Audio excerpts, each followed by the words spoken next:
à toutes et à tous, ma team Kiefer, j'espère que vous allez bien. Aujourd'hui pour cette nouvelle vidéo, c'est avec plaisir que je vous retrouve pour la présentation de l'étape 18 du Tour de France 2020, une étape qui relie Méribel à La Roche-sur-Foron pour une très belle étape de montagne de 175 km au programme avec pas moins de 5 ascensions au programme tout simplement.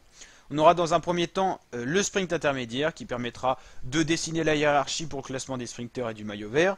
On aura donc le premier col de la journée, Cormet de Roseland, 18 km 6 c'est long, mais à 6% de moyenne c'est plutôt une pente quand même dure, mais plus roulante par rapport au col qu'on aura eu notamment la veille.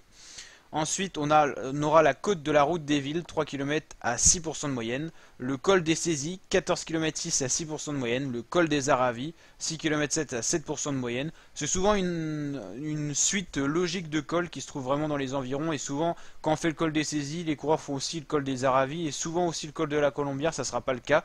Mais on aura la fameuse montée du plateau des Glières, un col plutôt très dur, 6 km à 11,2% de moyenne, mais avec des pourcentages exceptionnel avec des 18% à certains endroits de la pente, ce qui fait de ce col un col mythique maintenant. Et c'est un col récent du Tour de France dans l'histoire. Et on aura justement un sprint point bonus pour attribuer 10, 6 et 4 secondes aux premiers, deuxième et troisième qui franchiront ce col. On aura ensuite une descente, une petite remontée au col des Fleuries, puis une redescente pour arriver à La Roche-sur-Foron pour délivrer une belle étape en tout cas.